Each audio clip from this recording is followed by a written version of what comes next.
All right. Peace and greetings, YouTubers. So, the 2020 BET Awards. Overall, I actually liked the show. I did see that there were some people who had a bunch of different critiques and things that they didn't like about the show, but overall, I think based on the reality of what's been happening and the deck of cards that they were provided with in relation to everything happening, I thought they took advantage of the opportunity and did the best that they could do with what was afforded. And so, I actually liked the show. I liked that a lot of the performances, there was so much effort put into the detail, effort put into the production. You know, a lot of the performances literally looked like music videos. And to be honest, some of the visuals for these performances actually look better than some of the music videos that have been coming out before the era of COVID, when they had to, you know, start changing how everything would be done in relation to production.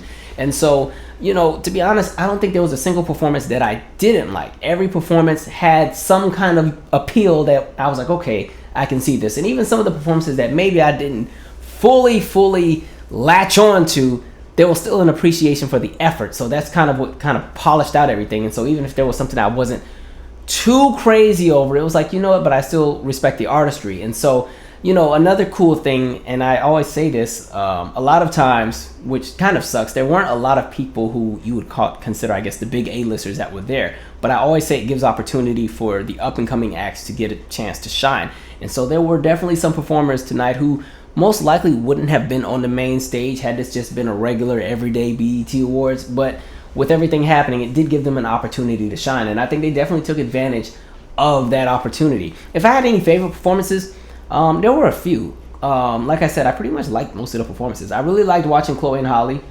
They were fun to watch. I thought it was kind of cool with the visual, kind of the mirror, I guess, I don't want to say alter egos, but like two sets of them on the stage and doing that bit. They were fun to watch. They were upbeat. Of course, they always sound good vocally. You know, had the bits of choreography, and they can always give a really good visual. So they've been fun to watch. I've really enjoyed watching their reinvention and their pretty much their reintroduction to audiences. Their album is also really good as well. If I had a favorite song on the album, wait, what's that song called?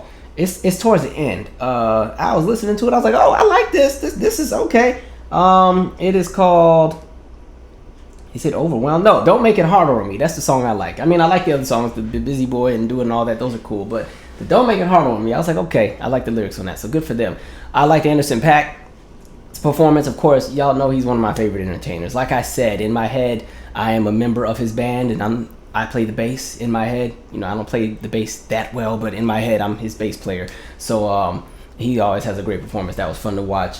I really like the opening. I didn't expect that at all. I didn't know how this thing was gonna open, and I'm like, okay, y'all gonna bring out the Public Enemy. I was like, okay, cool, because I could have swore they weren't together anymore. So I was like, okay, Public Enemy, and you got the Nas and everything. I thought it was cool. Kiara Sheard and Karen Clark Sheard, I thought it was a really great idea to have them close the show to kind of uplift things a bit, just because a lot of the show was so heavy. Based on everything that's been happening, I guess with the artists and the entertainers, a lot of them wanted to bring awareness to what was happening and wanted people to see how they felt about things, because a lot of the songs were also, you know, restructured and written specifically to fit with what's happening right now. And so there were a lot of really heavy moments, and in addition to just all of the death in relation to the celebrities and public figures we've lost, and then you had the Kobe tribute and everything like that, there were moments where it was just like, dang, y'all trying to have folks tear up watching this. This is getting a little deep. This is getting a little heavy over here, huh? And so I thought it was a good idea to have Kiara Sheard and Karen Clark Sheard kind of close out and bring back up the energy. Also, I don't remember the person's name, but whoever the guy was that was singing like the country song, they actually sounded really, really good, especially towards the end. I was like, this is nice. Okay, I appreciated it. There was some musicality this year. Everybody's arrangements were really good with the performances, because again, I said this on my live video, I think last week, where I was like, there should be no reason why there should be any bad performances this year, because it's not live. It's not like we were watching them perform on Zoom.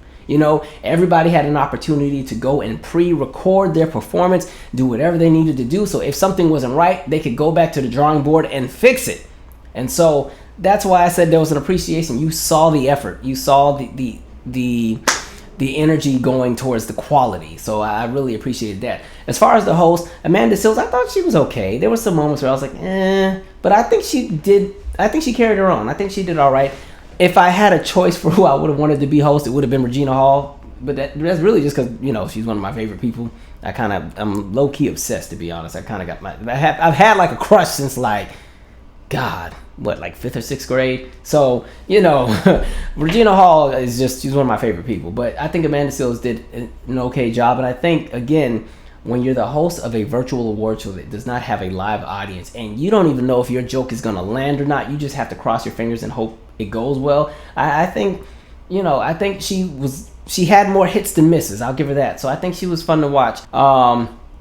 Anything else I was going to say? Because I don't have a whole lot to say. I just think, again, I appreciate the award. So, again, if I ever had a favorite BET Awards, my favorite few ceremonies were 2016. That was the year that Prince died, and they pretty much restructured the whole show to fit around Prince. And I thought musically that was one of the best shows. The musicality, the band arrangements, the singing, the showmanship, it was just a great show. And then if we go back further, my favorite string would have been like 03, 04, 05. Those are all of my favorites.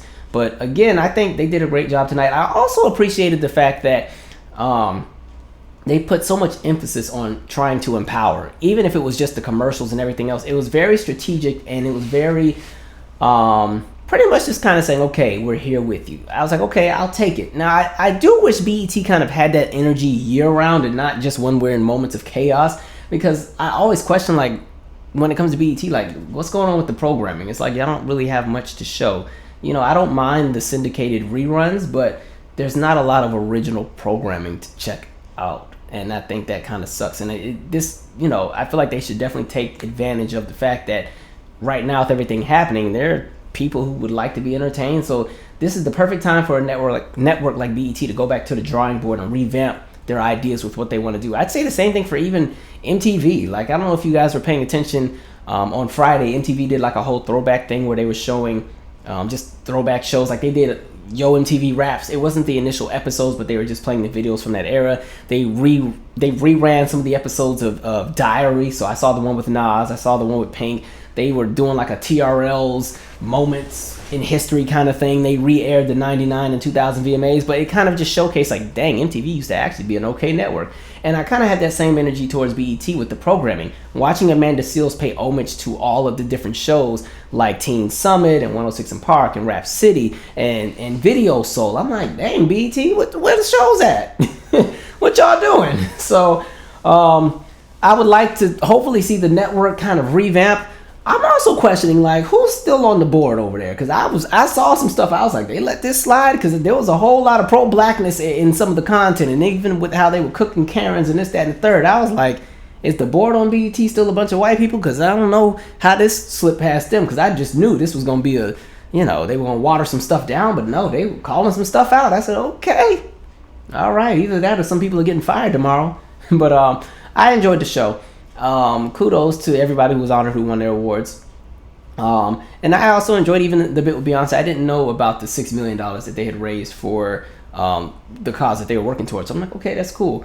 But, you know, it is what it is. I think they did a decent job based on the conditions that were in and what was available. And, again, it came off very polished. It didn't come off too tacky. I just, you know, whoever was on the team working on that, y'all did a good job. Kudos to y'all. Anyway. Share your 2 cents. Which performances did you like? What didn't you like? So on and so forth. Put it all out there. Again, I'm anxious to see how they will structure next year's based on how, in my opinion, well this year went in relation to at least the performances, or at least the effort put into the performances. I feel like next year, if they get to do the live shows again, if we can kind of get that same kind of standard with the performances, we'd be all right. You know what I mean? Anyway, I'm out. Share your 2 cents. Right. Let me get the keys and go up to the stars on your face. You're lying.